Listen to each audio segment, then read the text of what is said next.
Guys, good morning everyone. So magluto ta karon og sinigang na hipon. So ito na yung mga ingredients niya. May talong, okra, kamatis, sili, yan, sibuyas, tapos may tangkong. Ayan. So before that naluto na nga tong banana cake. Wow, it's beautiful banana cake. So, yan natin yung banana cake. Yan, palamigin muna natin yan. Snack natin mamaya. So guys, check it out. Samahan niyo ako magluto ngayong araw na to. So ayan, busy ang hinday niyo ngayon. Ayan, nakaluto na ako ng banana cake. So, it's beautiful banana cake. So, beautiful banana cake.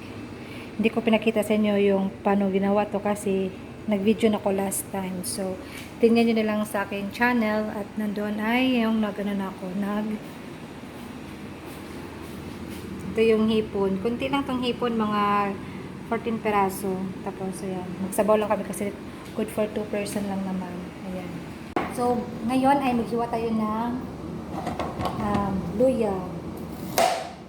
Pata ng luya kung natin. Ilagyan natin yung nakuha ng luya. Luya, konti na kasing luya. Ayan. Iwa muna tayo ng luya. So, mapainit na tayo ng kuhan.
Ayun guys, tingnan natin kung ano na.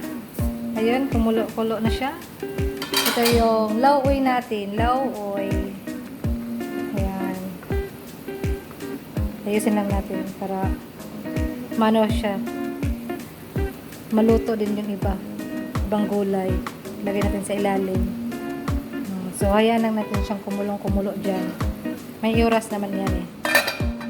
Ayan. So, yan na yung banana cake ko. Diba? Ayan. Lagyan ko na siya ng tubig. Magtubig naman to eh. Hindi na magtubig. Lagyan ko siya ulit ng tubig. Oh, anong gusto mo? Mga mababaw yung tubig? Dito na? Dito yung tubig oh. Ayan, nag-aaway tayo dito sa luto ko. Ayan. Ito kasi, gusto sabaw. Mga unta, muna niya mong giluto karon. Di na siya sinigang kasi di maasim. Lauoy rin siya. Asim lang siya. Kunting asim lang kasi suka ginamit namin. Ayan. So yan guys, ang ulam namin for today. And mga unta ninyo guys. So anamikan diet lang ang peg. Basta more on veggie na lang. Di ba diet yan? O diba? Ang gwapahan niya din. So kasing gwapa ng hipon, di ba? Oh! Cheers to. Mga anta, bitaw enjoy, mga anta. Maningit to, tilawan natin itong lutong ko, ganas. Itong lutong ganas. Ay, tangkong, kay tangkong. Kung ba siya pilag matangkay. Ang matangkay din, no, ang lutong sa ref. Kaya pwede ito sa gisa.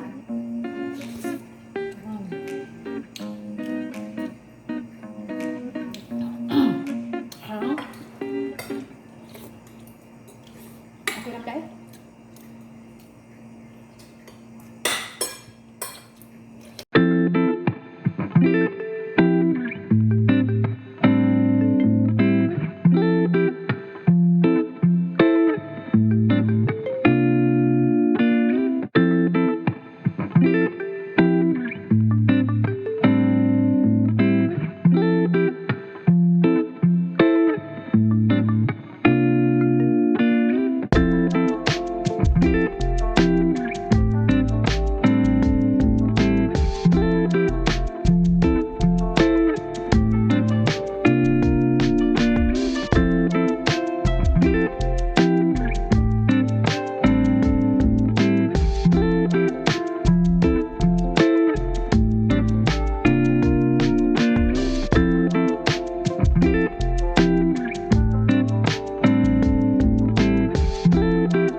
Bye guys. Thanks for watching.